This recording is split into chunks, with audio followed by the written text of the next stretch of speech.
Yeah, but I'm sure G-Money fans out there will be urging you to be part of that tournament. Hopefully, you won't have to go through so many hurdles just to get there this time, Yeah, I because mean, it was weird. it Weird. was. I'm still grumpy about it in a sense. I had before going into that tournament, I was what 5 or 6-0, Yeah. and I was petitioning for it for 2.5 years, and yet Crowley made a tweet and got put into that tournament, and I still want to beat up Crowley because of that.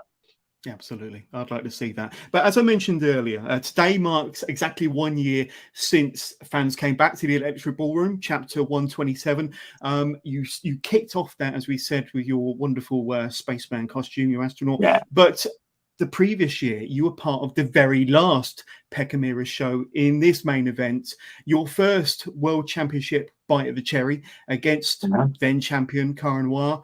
I've got to say, I was already a fan of yours before that match, but I think that the promo you cut with just the spotlight, the chair, you in the ring, it was a different type of G-Money that we saw cut that promo. It was a very serious, heartfelt G-Money and very serious, heartfelt promo that kind of led us brilliantly into that main event match. And I think that definitely put you on the map as far as I'm concerned, and many others. You've been on the scene for many years, but that was the moment where I felt G-Money kind of got to that next level. But tell us a bit about that whole build and your match with Cara Noir. I watched it back in preparation for this.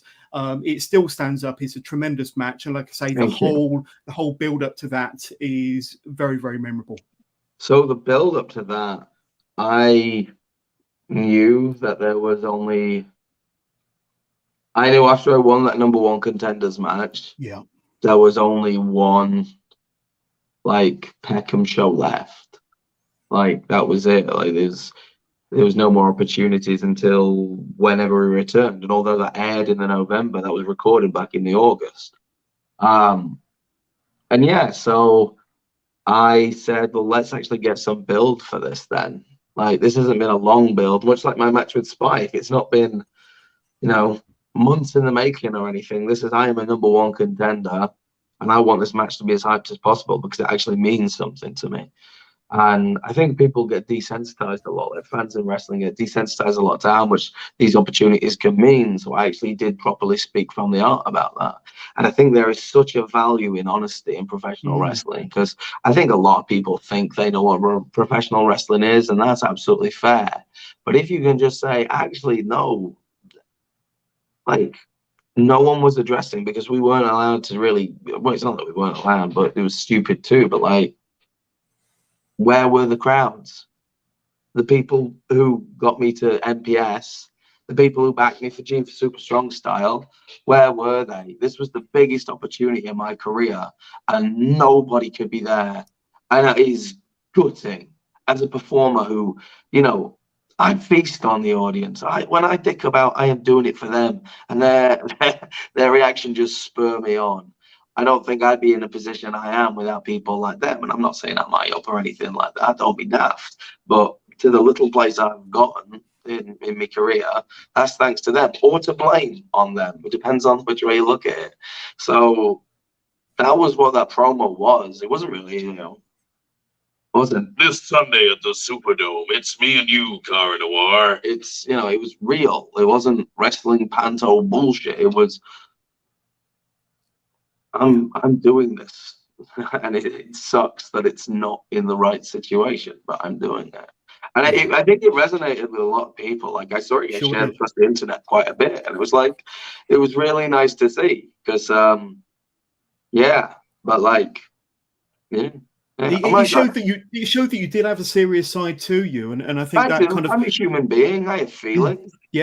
Yeah, absolutely. And tell us a bit about that match, because I don't know whether you'd faced Tom or Cara previously. I don't think you faced him since. That match was pretty special. And I've spoken to many progress talent that wrestled during the Peckham Era, and they said that there was something different about wrestling in that venue, with no fans, just the announcers, the cameramen, you two in the ring. But the action was always good in the Peckham Era, and that match I think was one of the best matches from that 10 or Thank 11 you. months. Yeah. Thank you. So, like, yeah, I've wrestled. Like me and Cara, we go back a long way. We go back to the London School of Lucha Libre together, where we used to train. Great school, what it was back then, under the arches in Bethnal Green. People coming out that like Nina Samuels, Will Ospreay, Tom, obviously Cara, Misen. Like, I'm kind of the worst of a good bunch there, but still. Even like guys got Callum Newman now coming up, and I think he started there too. Yeah, like it's so I've worked with Cara a few times, worked at Lucha Britannia together. I can't remember where else we have, but I'm sure we have. I'm sure I wrestled black belt Tom Dawkins at some point in my career. But getting in there with Cara, I think that was our first time in there together. Yeah, it was good. And there was that whole mentality and insecurity in me, which I think it exists in a lot of people, of like, I think wrestling gatekeeps a lot of people like me into certain positions. Oh, you're the funny one. Oh, you're the comedy one. Let's keep you at the main event. So we had the whole kind of running story, which I believe was real, of I deserve to be here because I genuinely believe I do. And fuck anyone who thinks otherwise. I'm going to have that faith in myself for once. So we told that story. I think it was really nice. And to say Cara Noir doesn't speak, he spoke to me after that match in the middle of the ring. You can see us having a little bit of a chat together, and he said some lovely things to me. But to ruin all of that, by telling you the truth, I shat myself 36 seconds into that match. I didn't know I had food poisoning until I took a kick, and I was like, oh dear. So yeah, I had another 20 minutes with that. It's disgusting, but yeah, to take all of the mood out of that situation, I did a bad one. Yeah, well, this is exactly the reason why you wear them big boy pants, Gene, just to keep any accidents from escaping, I suppose. Did not know I had food poisoning, and then I found out I had food poisoning very quickly.